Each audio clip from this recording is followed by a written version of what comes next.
गांव में नथुराम नाम का एक दुकानदार रहता था, जिसका मंचूरियन का दुकान था। उसके दुकान में रामू नाम का एक आदमी सालों से मंचूरियन बनाया करता था।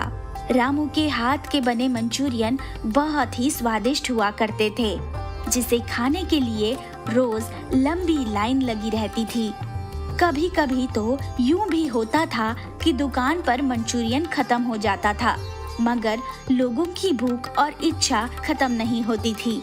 हाल कुछ यूं था कि गांव की औरतें जब अपने पतियों से कहती, सुनो जी, आज मैं ऐसा खाना बनाऊंगी कि आपका दिल खुश हो जाएगा, तो उनके पति कहते, अरे अगर तुम मुझे सच में खुश देखना चाहती हो तो फिर खाना मत ही बनाओ। क्या मतलब है आपका? अरे मतलब ये है कि तुम्हारे हाथ का खाना खाने से अच्छा है कि मैं सीधे जहर ही खा लूं। मरना तो दोनों ही खाकर है ना? बोल तो ऐसे रहे हो जैसे मैं बहुत गंदा खाना बनाती हूँ। सालों से मेरे ही बने खाने पर जिंदा हो तुम। जिंदा मैं तुम्हारे खाने पे नहीं, बल्कि रामू के हाथ के मंचूरियन पे हूँ। तुम्हारा बना खाना तुम ही खाओ, मैं तो चला रामू के मंचूरियन खाने।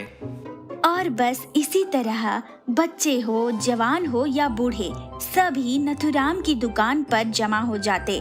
रामू मंचूरियन बनाते हुए सबसे कहता, अरे अरे धक्का मुक्की मत करो भाई, सबको मिलेगा। आपका ये रामू कभी किसी को बिना खाए जाने नहीं देगा। नथुराम ऐसी भीड़ देख बड़ा खुश होता था। गल्ले पर बैठा वो पैसे गिनते हुए मन में सोचता था, इस रामू के पहले भी मैंने कई लोगों को मंचूरियन बनाने के लिए रखा है, पर आज तक कभी भी मेरी इतनी कमाई नहीं हुई।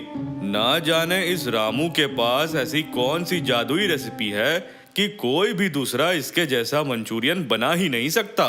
नथुराम को याद आया कि एक बार बातों बातों में ही रामू ने उससे कहा था, सेठ जी, दरअसल मंचूरियन बनाना मुझे बचपन में मेरी दादी ने सिखाया था। उनके पास एक जादुई रेसिपी थी जो उन्होंने कभी भी किसी को नहीं दी थी। तब मेरे जन्मदिन के तोहफे में उन्होंने मुझे वो जादुई रेसिपी दी थी। उनकी वो जादुई रेसिपी को मैंने आज तक अपनी घर की तिजोरी में संभाल कर रखा है।